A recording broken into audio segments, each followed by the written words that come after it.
Let's go. I'm going to talk about Tailwind CSS, and I'm going to do a similar. Ooh, how do I? Oh, yeah, there we go.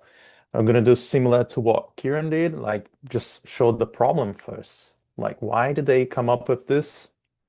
Like, what were the reasons the developers came up with this?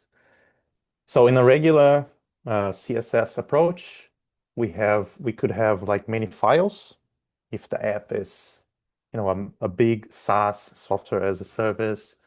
You could have like many different files. Would be hard to manage.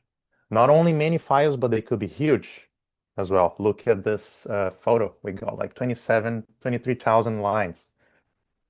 And then after all, imagine like how many classes we would have to create to manage and then style all those elements and tags and cards, whatever you want to style. Then I'm going to explain you what is Tailwind CSS. So it is an open source utility first CSS framework. I'm going to talk about what is utility first in a second. So rather than writing custom CSS classes, like you see in the first here image, you create an attribute called class, and then you give it a name button. And then in another file, this I'm just talking about the regular CSS, correct? Then in another file, you gotta create you call that class that you created, you give all those stylings, you create the styles, you gotta write all the way background color in different lines.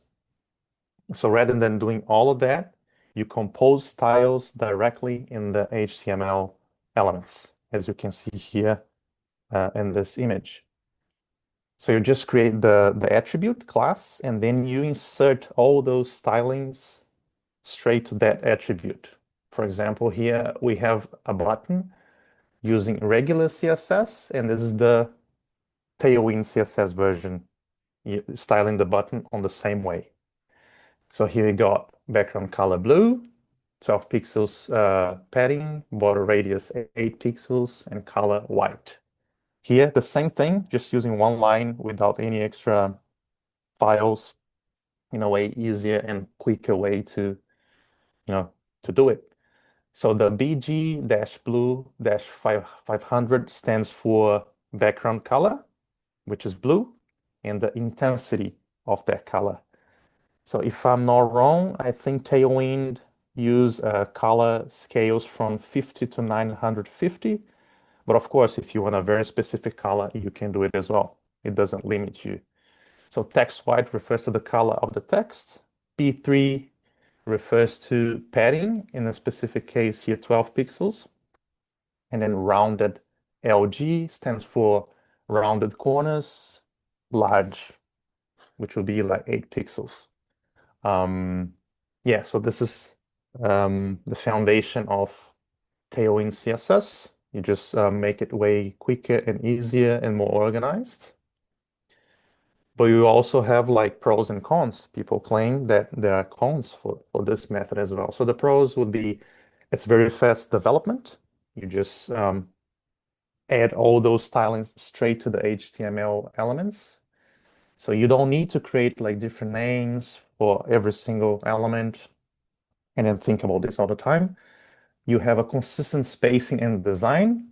You can see in this image here an example using padding. Um, So rather than using like 11 pixel padding, 12, 13, 14, you're just doing this way, you create an easy way to maintain consistency across the whole application.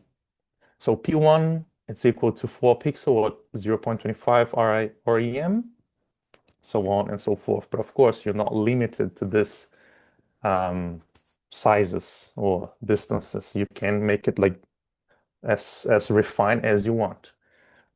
It is also great with React, another pro. And then the cons, people say that there are cons. The HTML could look messy because if you keep piling up all those stylings in one element, they're gonna get huge and maybe hard to read. So the learning curve for the class names, it takes a bit of time because they're slightly different than the regular method. And then you'd have like large class lists with the same thing, like many different uh, utility classes in one HTML element. So who created it? Was created by Mr. Adam Watson. He co-developed and released the framework with Steve Sugar. I don't know about the pronunciation, Jonathan Reining and David Hemphill in 2017. So it's not even 10 years old. So some applications, famous applications that use Tailwind CSS, Shopify, Netflix, Stripe, and our lovely GitHub that we use it every day. Of course, like many different ones use it as well, famous and big ones. If you guys want to give it a try, just go to tailwindcss.com, read the documentation, they explain you exactly what you have to do to install it. Yeah, that's it. Thank you.